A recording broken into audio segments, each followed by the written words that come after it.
Good evening, ladies and gentlemen. Welcome to Solo ReacTalk. Tonight, I'm going to be reacting to how Hitler won the Olympic Games, the Berlin Olympics between two wars, 1936, part 3 of 3 by Time Ghost History. If you want to check out my previous reactions, remember the playlist card is going to be at the top. Just click on it and be able to access them. If you want to check out the original video as well as Time Ghost History's YouTube channel, the links are in the description below. Okay, let's start. 3, 2, 1, go. It is an event that leaves the global population in awe. It is the height of modernity, the first ever sports event to be televised. Its host is Adolf Hitler and his National Socialist German government. It is the 1936 Olympics, an event meticulously designed to showcase the Germans as a superior race and frame the Führer as a heroic imperial host of fabulous games. It is also a perversion of the original idea of the modern Olympics as a promotion of peace and friendly competition.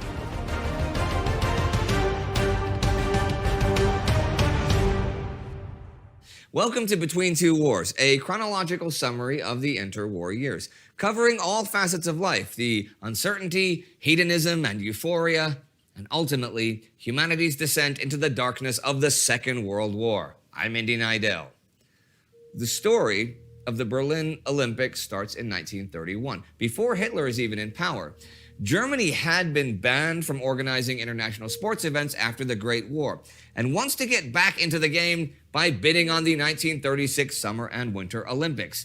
In an eventful International Olympic Committee, IOC, meeting in Barcelona in April 1931, Berlin is selected as the host city. Now, it's supposed to be just another modern Olympics like the 9 previous games. But then in 1933, Hitler grabs power and everything changes. Now, you might assume that the Olympics are a nice present for Hitler, who doesn't have to do anything to get them, but can use them to push his political agenda over international boundaries. Exactly, that's exactly what I'm thinking. But that is not quite the situation. See, the Nazis detest the Olympics and everything they stand for. They're not as much into sports as you might think. Well, not yet. They consider modern sports to be universalistic and not in line with German values. And the Olympics are even worse, as they were designed to be a celebration of universal sportsmanship, fair competition, and equality. In other words, And they're all about, the Aryan race and the superior race. And, with our blonde hair and blue eyes and all that nonsense. So, yes, this would not match up with their, goals and ambitions, with the Olympics, because it's a game that is meant, or a competition, or an organization that is meant to bring people together, and compete on a fair playing field. Yeah. Words, a product of everything the Nazis hate. Or, as essay man Bruno Malitz writes in Athleticism of the National Socialist Movement in 1933, the Jewish leadership of international sport and those infected by the Jews, the pacifists, and the intercultural conciliators have no place in Germany. They are like, you can't go at least a sentence without mentioning Jews. You just can't, That's the thing right there. Once you've written it down, then anything else is just secondary. You just have to write Jew in it first. Are worse than cholera. So it's understandable that Karl Diem, Secretary General of the Berlin Olympic Organizing Committee, is somewhat pessimistic when he is called to Hitler's office on March 16, 1933 to discuss the games. He fears that Hitler is going to just cancel the event, but that is not what happens. Instead, Hitler and Joseph Goebbels, Reich's Minister for Propaganda, have concocted a plan to make the 1936 Olympics into their most prominent and global propaganda project to date. But before we get to that, let's backtrack a bit to better understand what the Nazis have against modern sports and why especially modern Olympics and its ideals don't really fit into the Nazi ideology. For that, we have to go back to 1896. That year, The first modern Olympics took place in Athens. Frenchman Pierre de Coubertin was the man leading the effort to revive the ancient Olympic Games. And he had a grand vision that transcended a mere sports event. He described it as Olympism. Now, Coubertin was profoundly impressed by the then modern British education system, which, unlike the French and German systems, was not built entirely on strict discipline, but included ideas of self-revelation and physical education, and most importantly, team sports. Convinced that this explained Anglo-Saxon success in economy and geopolitics, he wanted to import this to the European mainland. He introduced sports and athletics into the French education system. With great success, through Coubertin and his compatriots, the first French sport clubs were established, and many educational institutions founded athletic programs, bringing tennis, rugby, and football to France. But still, in the France of the 1890s, sports was something very liberal and very progressive. And to many others, the international aspect of Coubertin's efforts was damning. People like the radical political agitator Pascal Grousset did see the value of sports, but gave it a heavy nationalist spin, only promoting games that originated in France. So Coubertin, though not necessarily anti-patriotic. This is actually an interesting question. Like, what kind of games have the French created, Yeah, I want to know, actually. I'm going to look this up on Google. Like, traditional French games. I need to check that out. Had to face many accusations of importing English culture into France. Not only that, his ideal of Olympism was founded on, self-revelation, peace, solidarity, mutual respect, and international understanding, or even cooperation. Sports was to be at the center of the peaceful development of humankind. That kind of reminds me of what happened here in South Africa during 1995, right, for the Rugby World Cup, and then we had the African Cup of Nations in 1996 as well, and those were like nation building events. It united our people for a short period of time, where we just forgot our daily realities. We tried to forget, our historical baggage, our racial baggage. And they were very fun, uplifting times. And we had something similar again when we were hosting the Cricket World Cup and when we were hosting the Football World Cup. We had very nice times where our people would let go of what we're facing in the real South Africa and, head over to this dream world that we have created with our money, with our blood, sweat, and tears. And we enjoyed it. It was very good. But then that dream, started to dissipate. Reality started to set in again.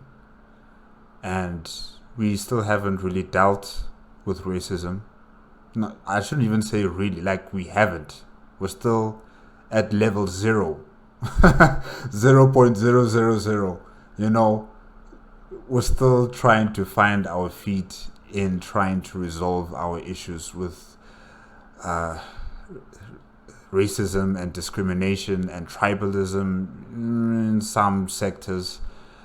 And, and then we still have government that also is just so useless, so ineffective.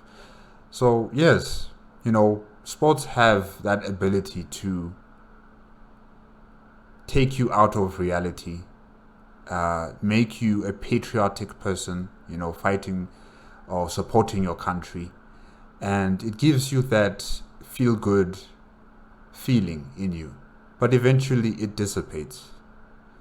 But yeah, I do support it though. I do support that sports have that ability to unite people, in a peaceful manner, in a very joyful manner.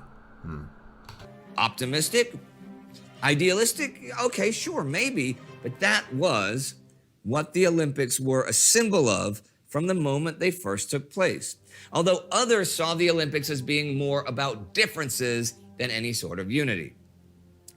One of them was the poet, journalist, and fascist integral nationalist thinker Charles Maurras, who you may remember from our episodes on French fascism and fascism in general. He said to Coubertin about the Olympics that, "I see that your internationalism does not kill national spirit, it strengthens it." And he wasn't entirely wrong. To many, the Olympics became a sport of war, where nationalism caused countries to aim for the gold medals and not friendly sportsmanship or competition. This was especially the case in games where two competing nations faced real-world tension at the same time. And Olympic committees were nationalistic kind of by default, representing political states and not necessarily sport nations. In any case, although the Olympics originated with an idea of internationalism, they became a tool for nationalism in the early 1900s. And this precisely is why Hitler and Goebbels are not opposed to hosting the Olympic Games in 1936. The Nazis' sudden readiness to embrace the Games raises some concerns at the IOC. The three German IOC members are questioned about Jewish participation on the German national team. They state that as a principle, German Jews shall not be excluded from German teams.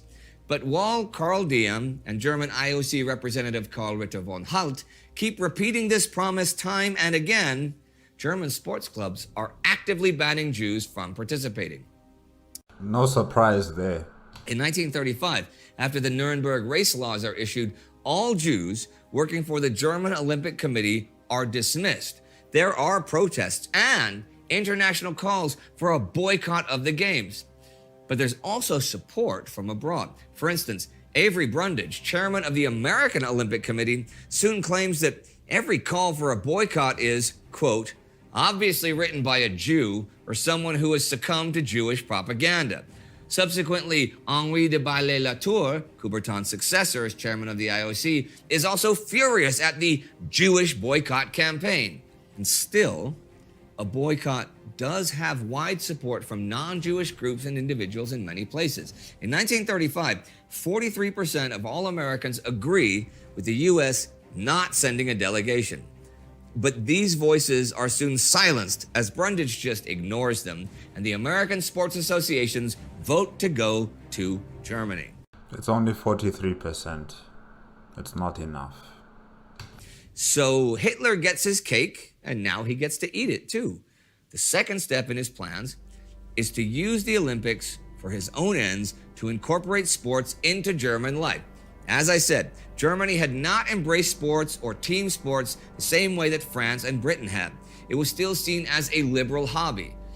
Other than boxing, maybe, the Nazis didn't apply team sports to their education programs or workers and youth organizations. Well, all of this changes now that Hitler has seen the light of the Olympics.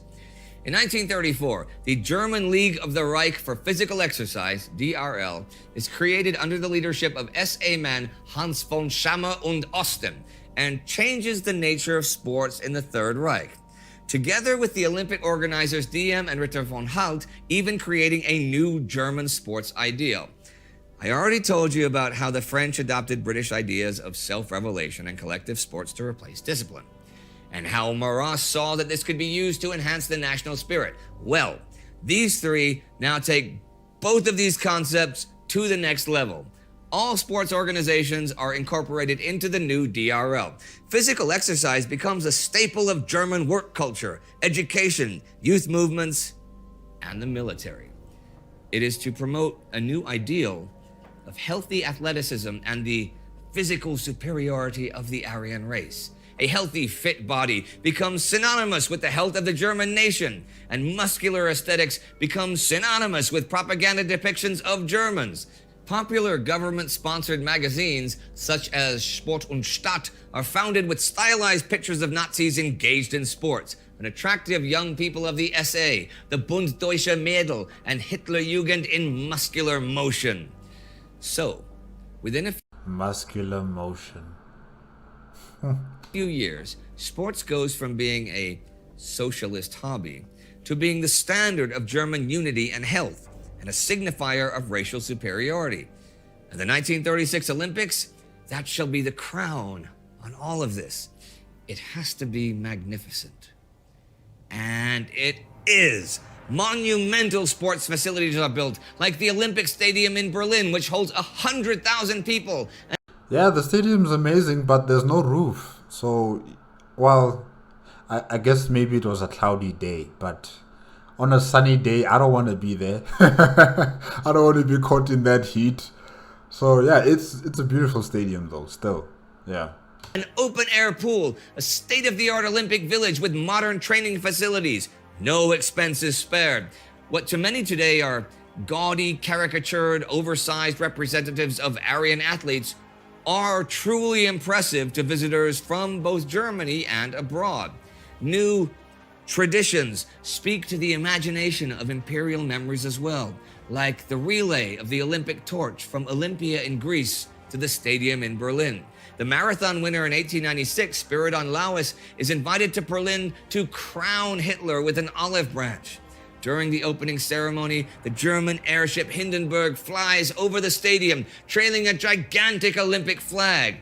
Along with the sports events are cultural displays, like a series of dances featuring a chorus of 1,000 and 140 dancers. There are operas, concerts, and luxurious dinners in the countryside, hosted by Goebbels and full of international high-profile guests.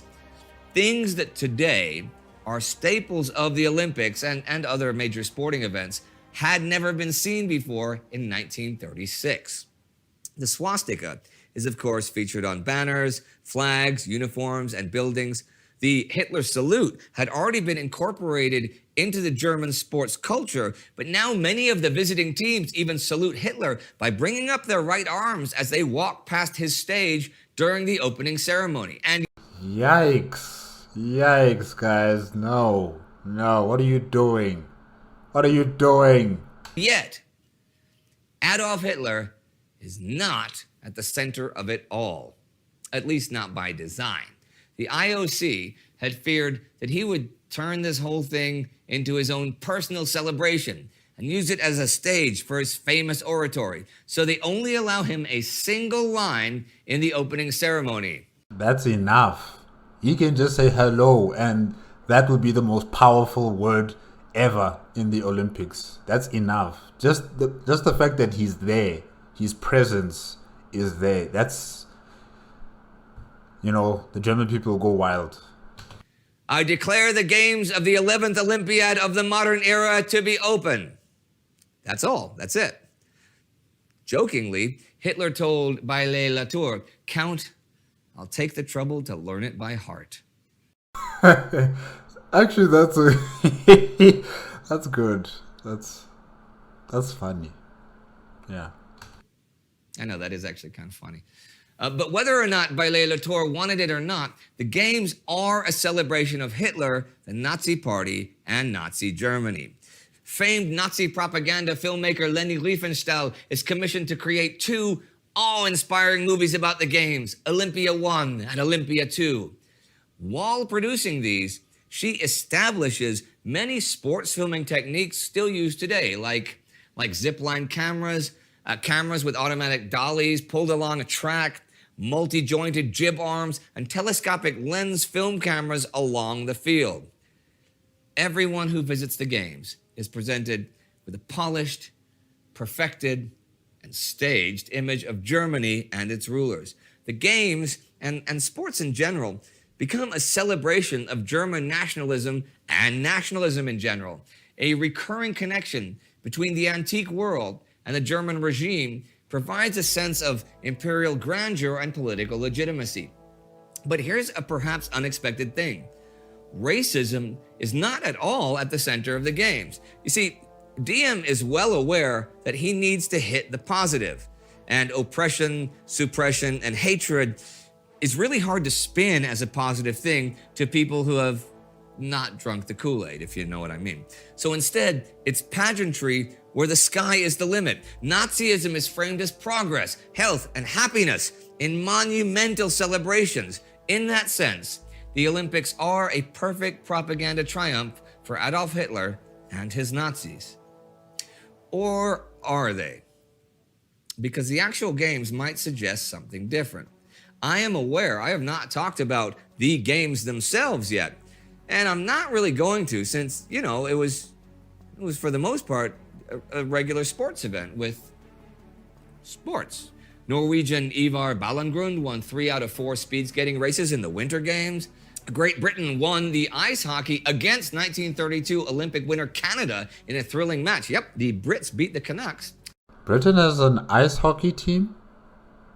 Do they have like an ice hockey league in their country? I don't think I've ever heard of that. I know Canada does, I know America does, but I've never heard of Britain Ice Hockey League, which then translates to the national team. I don't think I've heard. So yeah, interesting. True story. For Germany, the massive investment in sports does pay off. They win by far the most medals in the Summer Games, leading with 33 gold. The US is second with 24 gold. Hungary comes in third with 10. But the most remarkable athletic achievement is one that does not match the Nazi ideals of the physical superiority of the Aryan race at all. African-American athlete Jesse Owens wins 4 gold medals, setting the Olympic record for the 200 meters and the world records for the 100-meter dash and the 400-meter relay. Again, unexpectedly, the Nazi-controlled German press does not understate this achievement. They seem to cover and even celebrate his sportsmanship without racial bias. This fair treatment of black athletes is actually a planned effort by the Ministry of Propaganda to reshape the global public image of the German regime as less racist than you thought. It's a documented and a purposeful jibe at the US, where black athletes, including Owens, still have to ride at the back of the bus and are not even featured in Southern newspapers. Also, this is not really a surprise, you know, it's just countries with their ideologies fighting amongst each other, and the innocent people are just caught in the middle, you know. They're used as pawns, used as tools for their own ends. So yeah, not really a surprise. And so, Hitler appears to have won the Olympic Games. He establishes a global image of grandeur and magnificence, but also a public image of racial superiority and unity, while at the same time keeping global public opinion at bay. This all culminates in an interview with Pierre de Coubertin in Le Journal, who says that these grandiose games, organized with Hitlerian strength and discipline, had brilliantly served the Olympic ideal. You know, as this is happening, I'm wondering whether the concentration camps were starting to open in Germany during that time, 1936. Right? I think that's when the camps were starting to open, where, you know, Jews and other undesirable people were sent over to those places to essentially die, you know? So I'm just wondering, all of these people who traveled to Germany and went to Berlin, did they not also explore the rest of the country? Did they not see what was going on? Could they not see what was going on in the neighborhoods where probably like people who believe in the Jewish faith, you know, how they are experiencing life? Do they not see anything? Or were the Germans really so good at covering up everything, making it seem as if their country is utopia for German people and German people alone? Like, they don't have all these other things that people are talking about, you know, on the newspapers. You know, so I'm just wondering, like, all of these people who came and visited Germany, what did you guys see there? Besides going to the stadiums, or going to the parties? What else did you see? Could you see everything else? Could you walk out of Berlin, or take a vehicle out of Berlin and go to the countrysides and go further deeper into the country of Germany? Yeah. So even Coubertin, who had brought forth the modern Olympics with internationalist and pacifist ideals, goes for the German propaganda narrative. It may be unfair to say that Hitler abused sports for his propaganda. While he definitely used the Olympics and sports to spread his narrative domestically and to share a robust and magnificent image of Germany globally, it was also simply and magnificently the Olympic Games. It's been said that the 1936 Olympics did more to further Coubertin's vision than Hitler's.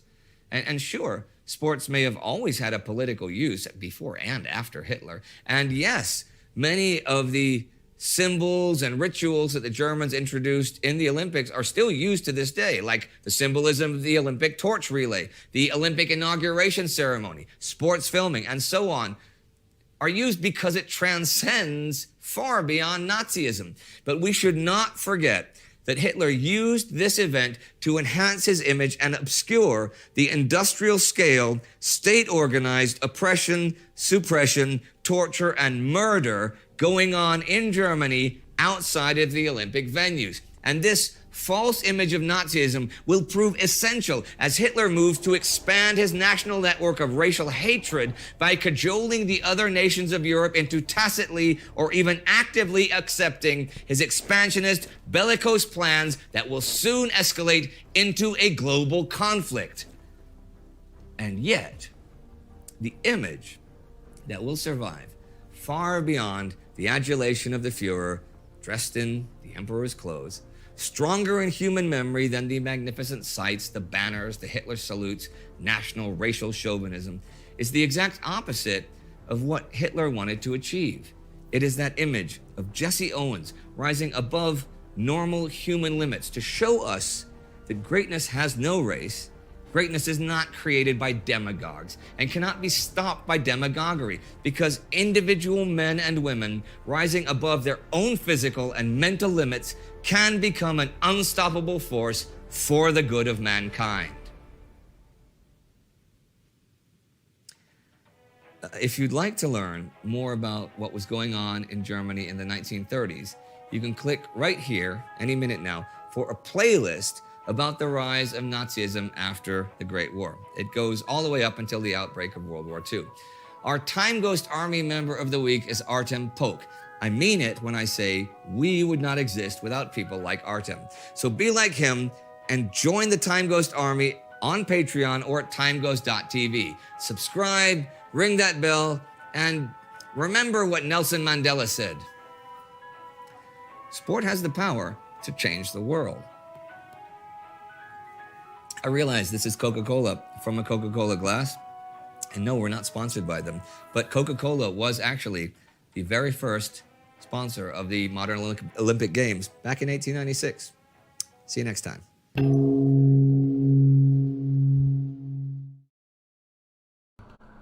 Okay, guys, that's it with how Hitler won the Olympic Games, the Berlin Olympics between two wars, 1936, part 3 of 3 by Time Ghost History. Yes, sports have the power to change the world, it's true. I'm just thinking about what's happening right now with the World Cup in Qatar. Yes, we have been having reports from that part of the world, how the stadiums were built, who built them, and how Qatar, was able to acquire the World Cup to come to their country. Yes, all those things, we know of everything. But it's also changing that part of the world. It's changing Qatar. It's changing the nations that are surrounding Qatar, It's also giving strength to nations on the Asian side of the world, if I can say that, where some of their teams have actually been progressing quite fast up in the game, and also on the African continent. I think Morocco is also, proceeding quite well. So yes, sports have the power to change the world in a positive mindset, but you must also not forget, the dark side of wanting to achieve that change with sports. It can still creep up on you when you least expect it. And like I've been discussing about my own country, we have hosted a lot of sporting events, a lot. Many of them global types of sporting events. And yes, they have their purpose, They do change the psyche of the people. But like I've said before, it only lasts for so long. That kind of enthusiasm, that patriotism around it only lasts for so long, and then it wears off. You wake up from that dream and you're still in the same quagmire that you were in before the games even started, or before your country was given the right to host this particular event.